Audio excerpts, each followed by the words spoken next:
Very good morning and happy Tuesday. Today is August 27th and Fin Nifty expiry. So I'm planning to do very small trades on Fin Nifty, but then I do have overnight trades on Nifty. So today I wanted to look at a bit around the market pulse, both for Nifty and then Fin Nifty, and then maybe we'll also spend some time on Bank Nifty. So that's the main intention for today, and then. I will wait for some people to join at least, so I do not want to speak for myself, and let's wait for a few minutes and then we will absolutely start from there. If you're able to hear my voice, can you please say yes, and very in a moment I'll also share my screen, and I think we can probably start from there.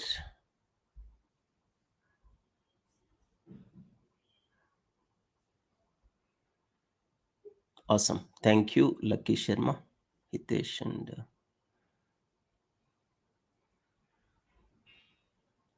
all right. So this is Fin Nifty, and we will let me start my analysis for today and then see how it goes. And so I do have some positions on Nifty, but Nifty we still got expiry for a few more days, so I'm not much worried about Nifty at this point of time. But Fin Nifty definitely. Fin Nifty also I have overnight positions. I wanted to really take you through how I would handle either in case it goes up or goes down. We'll see how do we do that. So let me start with the Nifty. Nifty, obviously yesterday it tries to meet all-time high, I believe. Let me go back to daily chart. Oh no, it did not. So all-time high Nifty is about 250. Let me put the cursor here. 25078, and I don't think it met the all-time highs today. 25010, it stopped. But I think the closing all-time high was about 25029. I believe it definitely tries to meet that, but I don't think it was able to really sustain. Good morning, Sai. And all right. So that's what which happened, right? So right now I was looking at Gift Nifty in one more my other screen, and it does look like it's going to be flattish to some bearish, but then Gift Nifty is not necessarily accurate. I'm actually expecting even if there is a gap down today, I'm not expecting again massive gap down, but I think there is a high probability that it's going to really touch the high all-time high and then maybe come down or go up. One of those things might happen, but let's see how the day would go. And yesterday night Nasdaq was definitely red, and then it was not very positive. And yeah, I think Sai, to answer that question, right? So usually as I think most of you know, Ukraine and then Russia were started almost like 2 years ago, if I remember correctly, exactly 2023 February 13 or 14, around that. And usually, and all, there were quite a bit of a quite a bit of a war of words and a real war as well. But I think usually the war situations they're already factored into the market, so I'm not expecting one more impact because of the war. So it may not be massive impact. There could be some impact here and there, but then this is my view. Again, I might be wrong, but this is what which I think is going to happen. So I would be definitely cautious on the CE side today, and let's see how the day would go. Right. So as I said, see today. Let me get rid of this.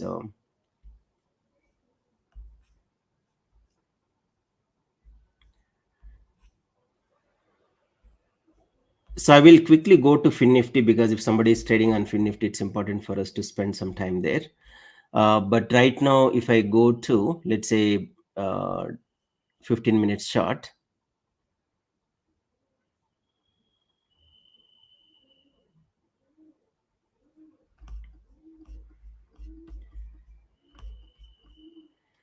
it's about 90% correlation. And then ideally today, if everything goes well, today is Tuesday, right? So I think it should probably expire below, not expire, it should not cross above 25,095. But then if I go to August, which is the monthly expiry, I'm not expecting it's going to cross about 25,200, yeah, it says 25,240, but I think it's very rare that it's going to go there, because it's anything above this number is going to be, anything about 25,100 would be all-time high again.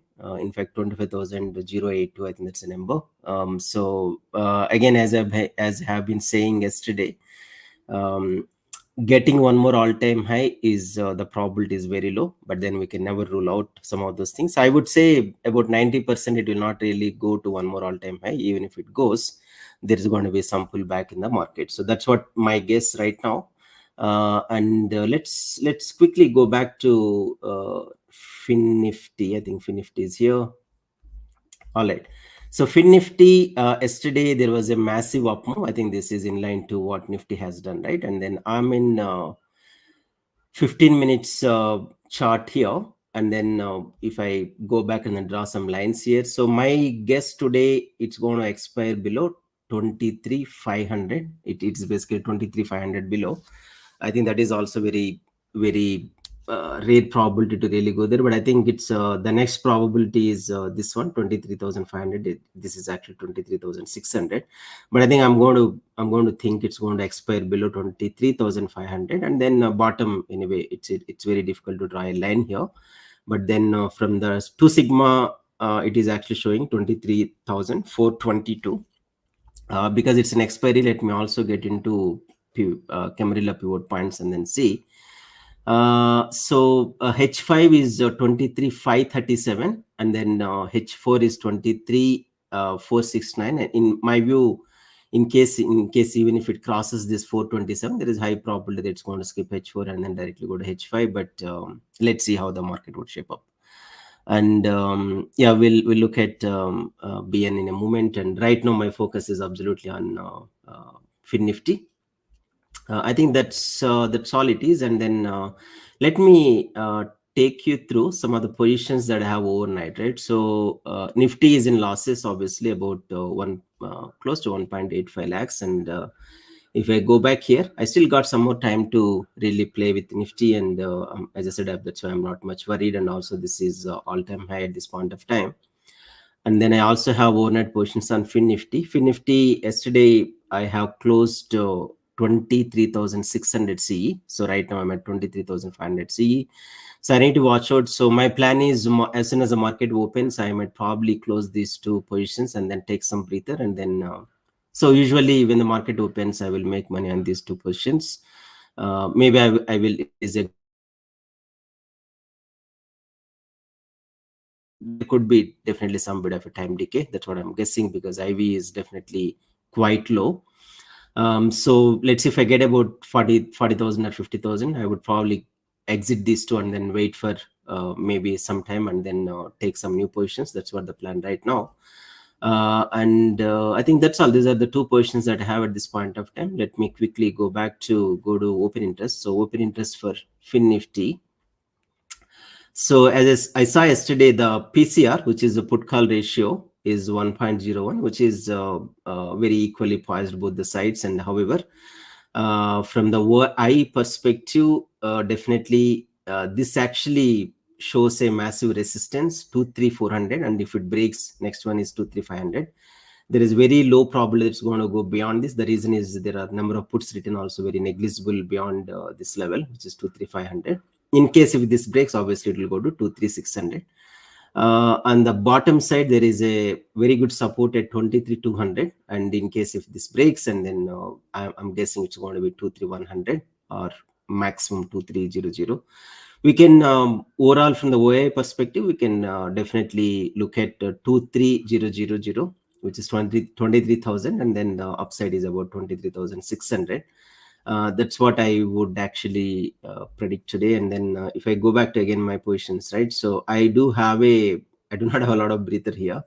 If you take away the buy position, so on the upside I have 0.8%, and the downside I have 0.9%. I think that's where I stand right now. So on that note, I wanted to quickly take you through some bit of a probability model. The reason I want to really stay on this 1%, and I'll show that in a moment. Meanwhile, let me answer a couple of questions. So what is the resistance support for B? And I'll go there.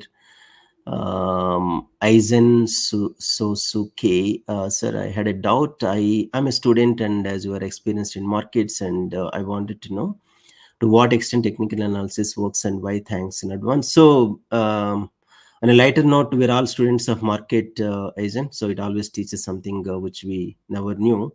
Every day there is a surprise. There is nothing like experienced or beginner. So anyway, the technical analysis is a reflection of fundamental analysis. Technical analysis predominantly driven by the price, and there are some indicators which would help you to look at volume. But then 90% of the indicators are indicators revolve around price alone, right? So if you're able to really predict, there is a famous saying, there are people in the world, they always argue, right? They're right, you are wrong, kind of thing. There is a saying in the Wall Street, even if you are 51% right, you can make millions. So same thing here. If you're able to really predict the price every day, you will make millions. And if your direction goes wrong, you will lose money. So that's what it is. One second. So it's a directional selling. No, it's I would say it's not directional selling. It's semi-directional, I would say. So I do have more positions on PE and then less positions on CE, and also my premiums are a little different, right? So here you see 16 rupees and here you see 13 rupees. Usually I tend to match when you do the calculation 264 multiplied by, in fact, 264 and whatever the lot size multiplied by this and then this multiplied by this, you will usually get the equal number. That's how I play around. And most of the times these calculations I do in my brain. I do not use calculators. So that's where your school mathematics really would come into picture. A lot of times we do learn the tables and then we realize in the life we never use them, but then definitely in the trading, your basic mathematics would be definitely be useful. A lot of times you will not have time, right? So you'll have to take your decision in 1 or 2 seconds. So that's where you'll have to do your quick mathematics in the brain and then take the call. So that's where you will use your mathematics skills in trading. Yeah, this is not directional for now. But I might there is one more reason for being non-directional, right? So if you really look at Nifty, its PCR is pretty much like 1.01, which is a flattish day. That's the reason I stayed also some bit of a flattish there. So that's the main intention. All right, so let me look at BN, Bank Nifty. Bank Nifty for today. Okay, all right. So let me take away the Camarilla pivot points and all right. So Bank Nifty tomorrow is expiry. So instead of me drawing anything, let me draw a line for tomorrow. Wednesday 3:30. All righty. So Bank Nifty, at least as of now, I would say 52,000 is going to be very good resistance for tomorrow.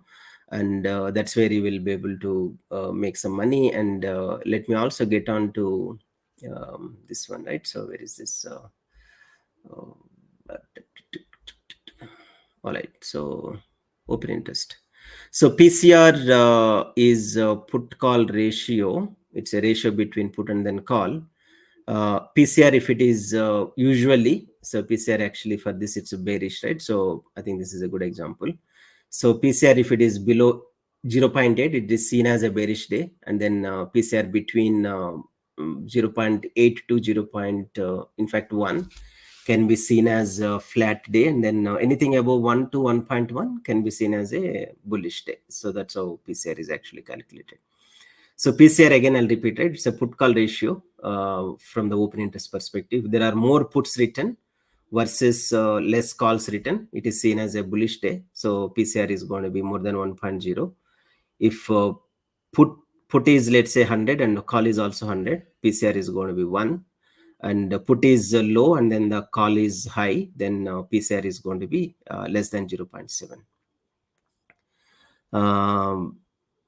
All right. So I think when it comes to Bank Nifty, as I said earlier, 52,000 seems to be a massive resistance. And I might probably do some, depending on the market today, I might do some call only, which is I'm going to sell the call and then leave it there, either 52,000 or 52,500, depending on how the market would go today.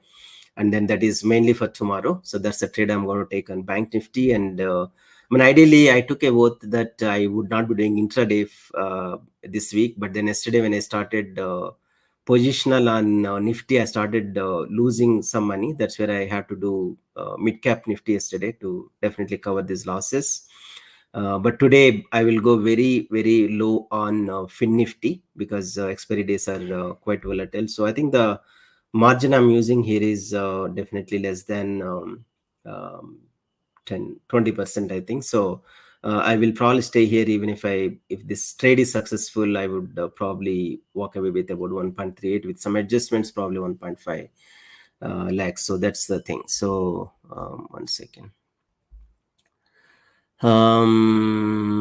Okay, sorry. So I'm Shiva. So can you please suggest a way to navigate through markets, and how can I get into learning process? I have been stuck at learning from markets since 3 years. So Shiva, so one quick suggestion is learning is only, so you will only learn, let's say, if you're trying to do trading, you would do technical analysis. You would also understand how the micro and macroeconomic situations would work. And again, it's not good for you to go there. Even if you're able to understand technical analysis properly, you will be able to do some predictions around the price and then the volume. And then, as I said, if you're able to really predict price very well, to the extent of about 80%, you will be able to make money. And if you're not able to do that, then you will end up losing money. And I would honestly suggest you get into more of a data driven approach. And even if, let's say, your approach goes wrong, you will not blame yourself, you will only blame data or your ability to interpret it. So otherwise, if you get onto emotional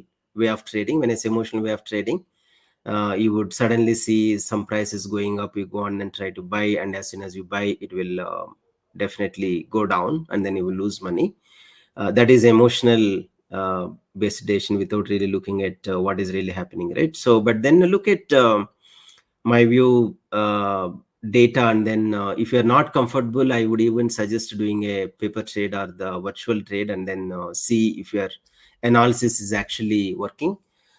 I personally would not suggest backtesting, because backtesting, what would happen is there is absolutely zero emotions, and then there is whatever happens in the past may repeat, may not repeat. But then my suggestion is to, for example, today you predict saying that okay, Fin Nifty is not going to cross above 25,500. Again, it got your own prediction. Do not really trust and believe me whatever I said, right? So and then try to take some, let's say, CE call or whatever, or sell CE call, and then see how it goes. And then virtual trades, there is no emotion, again, not much, but at least you will understand how your prediction is actually going. Depending on that, you can definitely take a call.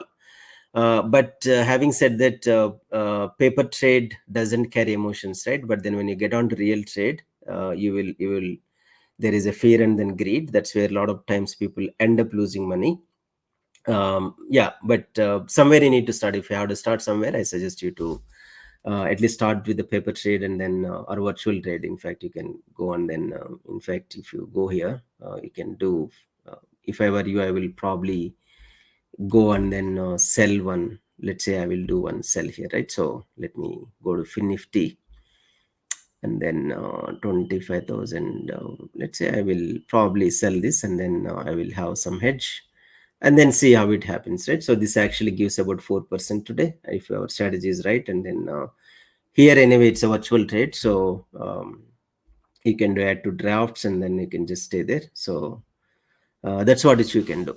All right, I think that's a quick suggestion to you. But my suggestion is, if you want to learn, you need to be in the market. You can't sit outside and watch. If you sit outside and watch, you will not be able to learn anything. That's 100% sure.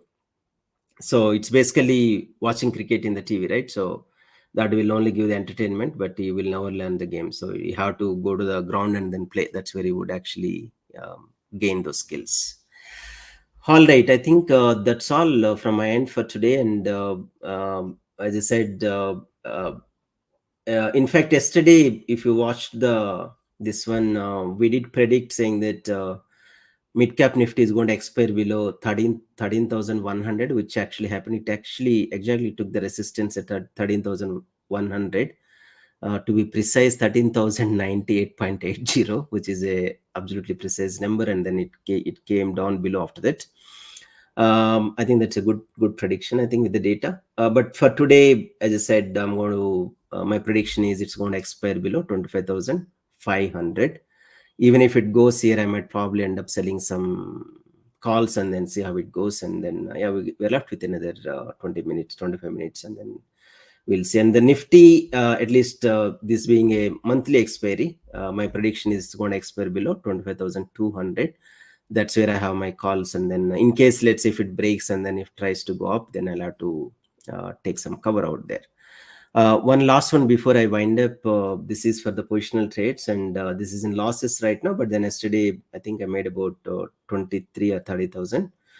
So overall, I think this is all right. So if there is a gap down today, this CE will really cool down. Probably 55 will become maybe 45 or 40, and then this will become very close to green, if not green, and then I might probably lose some money on the PE side, but that's all right. So this PE, just as if you are observing, yeah, this PE is actually this monthly expiry, not the September expiry. This is basically we need to play around. It's a semi-calendar spread, I may call, and just because there is going to be quick time decay here, that's where I picked up this PE versus a September PE. That's all. So 1 second, let me take this question and then close the. Do you will sell ATMs and buy OTMs? No, I usually do not do ATMs because it's quite risky. The reason is in case of a reversal, it's very difficult because my quantities are quite high. It would be very difficult to manage the quantities in case of reversal. So I usually tend to do OTMs. The reason is OTMs, even if there is a up move, the gamma effect is quite low for OTMs versus ATMs. It's quite massive. So so gamma is basically the rate at which the option prices changes in line to the price that underlying moves, right? So it would be quite difficult for me to manage. If it is a small quantity, ATM would be all right. When it's a small quantity, I'm talking about, let's say 10 lots or even less than that. But I do almost like 200. Sometimes it will go to 500 lots, and then it's almost impossible for me to manage if it is ATM. So I think that's all for now, and have a great remaining day, and happy trading if you're trading. And in case if I get time, I will do a live trade little later, but I can't promise the time and then when it is going to happen. But yeah, I'll just come suddenly, and then if you're online, you can just watch. If not, you can always go back and then watch those videos. Have a great day, and then bye bye.